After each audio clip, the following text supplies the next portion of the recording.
नमस्कार, मैं विकास इलाहाबादी आप सभी को प्रणाम करता हूं।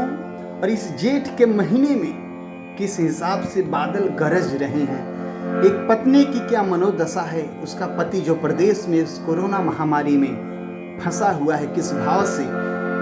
आइए सुनते हैं इस गीत को। गईले परदेसवा ना भेजवले संदेशवा, गईले परदेसवा ना भेजवले संदेशवा, जाके अझुराइल बड़े जाने कौन हाल में, लेके खबरिया आई है बदरा, बाड़ी बलम कौन हाल में हो, लेके खबरिया आई है बदरा, बाड़ी बलम कौन हाल में।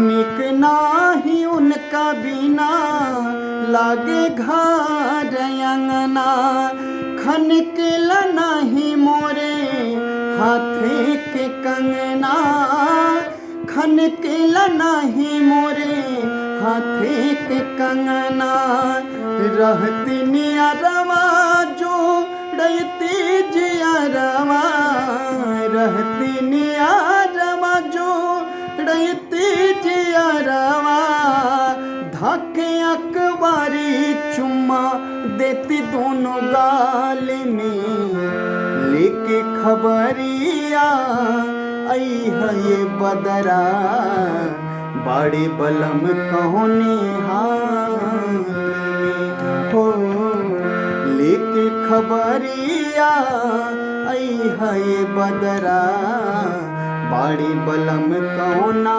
हाल में।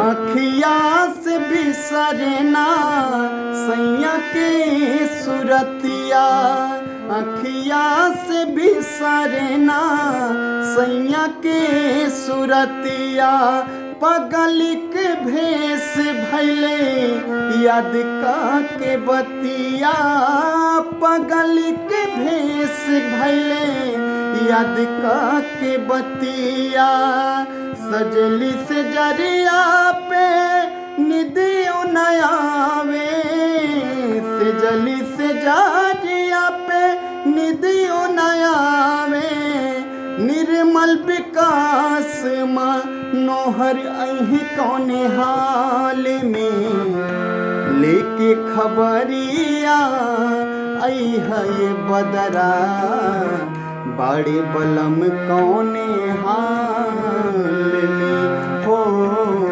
लेके खबरिया आई है ये बदरा, बाड़ी बलम कौना हाल में। गईले परदेसवा ना भेजवले संदेशवा, गईले परदेसवा ना भेजवले संदेशवा, जाके अझुराइल बड़े जाने कौन हाल में, लेके खबरिया आई है ये बदरा, बाड़ी बलम कौन हाल में हो, लेके खबरिया आई है ये बदरा, बाड़ी बलम कौन हाल में। और गीत अच्छा लगे तो शेयर जरूर करिएगा। नमस्कार।